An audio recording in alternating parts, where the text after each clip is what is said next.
ছট পূজার প্রথম দিন। তো হ্যালো বন্ধুরা, আমি পূজা কোচবিহার থেকে। আজকে হলো ছট পূজার প্রথম দিন, মানে নাহায় খায়। আজকে আমরা দুপুরবেলা স্নান করে লাউ ভাত খাবো। তো ছট পূজার প্রথম দিনের মিনি ব্লগ তোমাদের সাথে শেয়ার করছি। আজকে ছট পূজার প্রথম দিন, স্নান করে উঠে কিন্তু লাউ ভাত খেতেই হয়। আজকের প্রথম দিনকে কিন্তু আমরা নাহায় খায় বলি। আর দেখো, আজকে লাউ ভাতের সাথে কিন্তু পাশাপাশি এখানে নানান রকমের বড়া ভাজা হচ্ছে, আর মা এখানে রান্না করছে। তো আমাদের ছট পুজো যেহেতু দিদাবাড়িতে হয়, সে কারণে আমরা দুপুরবেলা দিদাবাড়িতে চলে এসেছি, আর এসে এখানে আমরা এখন খেতে বসেছি। তো এবছর ছট পূজা নিয়ে আমার 8 বছর হবে ছট পুজো করা। খুব ছোটোতেই কিন্তু আমি ছট পুজো উঠিয়ে নিয়েছি। তো যাই হোক, আজকে নাহায় খায়ের প্রসাদে রয়েছে সাদা ভাত, পকোড়া, এখানে রয়েছে লাউ, যেটা নাহায় খায়তে খেতেই হবে। আর তার পাশাপাশি দুটো সবজি রয়েছে আর ডাল রয়েছে। তো চলো, জয় ঝাটি মাইয়া বলে আজকের প্রসাদ গ্রহণ করা যাক। কি যে ভালো লাগে ছট পুজোর এই 4টা দিন, সত্যি বলে বোঝাতে পারবো না।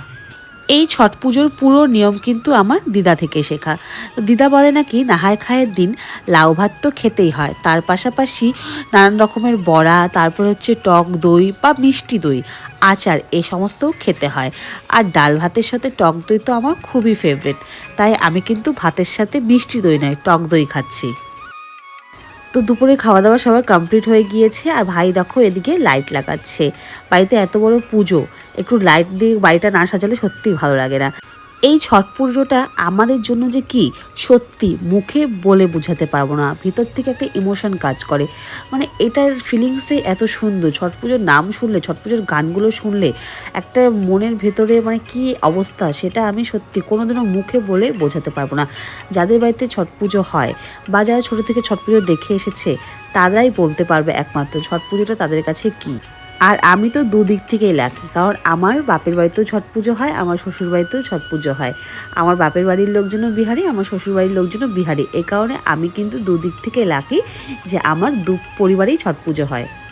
আর এদিকে কিন্তু ছট পূজার মহাপ্রসাদ মানে ঠেকুয়া বানানোর জন্য সমস্ত কিছু রেডি করা হচ্ছে। তো এখন সন্ধেবেলা আমরা সবাই মিলে বেরিয়ে পড়েছি বাজারের উদ্দেশ্যে।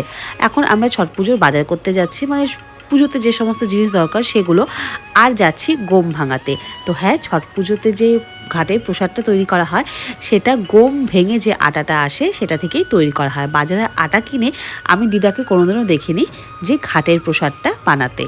তো বছরে এই একটি দিন, নাহায় খায়ের দিন বিকেলবেলা আমরা যখন বাজারে আসি, তখন আমরা এই দোকানটিতে গম ভাঙাতে দিয়ে যাই।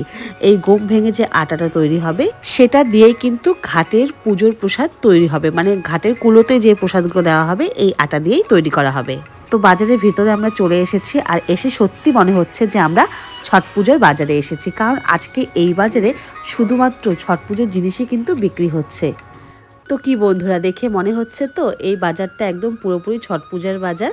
অন্য সময় এলে কিন্তু একদমই এরকম দৃশ্য দেখতে পাওয়া যায় না।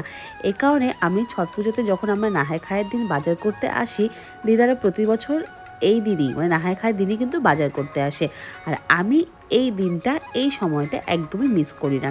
তাই এই দিনটা আমি একদমই মিস করতে চাই না। এই দিনটা চলে গেলে আবার একটা বছরের অপেক্ষা। তাই কিন্তু আমি মাদের সাথে বাজারে চলে এসেছি। তো বাজারে আজকে আমি, মা, দিদা আর আমার মেয়ে এসেছি, আর পরে আবার মাসি, দু বোন, এরা সবাই আসবে।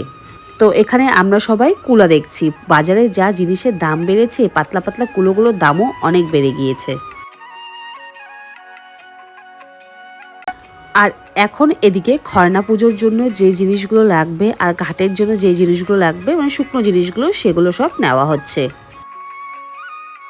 তো ছট পুজোর বাজার কমপ্লিট করার পর আমরা কিন্তু চলে এসেছি এখন কাপড়ের দোকানে। মা দিদার জন্য কাপড় নেবে, সেটাই নিতে আমরা এখানে চলে এসেছি।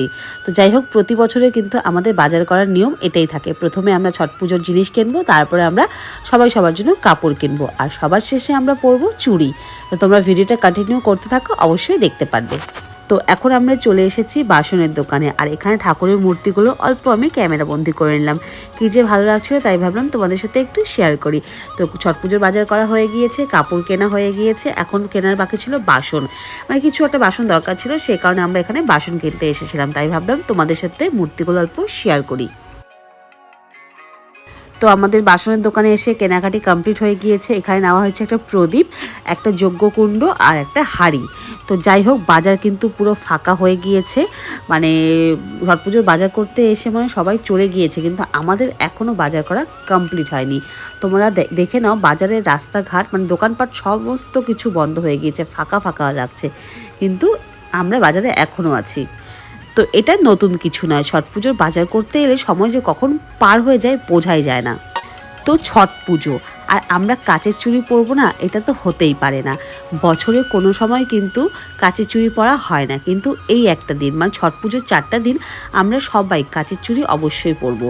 তো আমাদের চুড়ি কেনা আগেই হয়ে গিয়েছিল, সে কারণে দিদা এখানে চুড়ি পরছে। তো আজকের ভিডিওটা এখানেই শেষ করলাম। ছট পুজোর আর নতুন নতুন ব্লগ অবশ্যই আমি তোমাদের সাথে শেয়ার করব।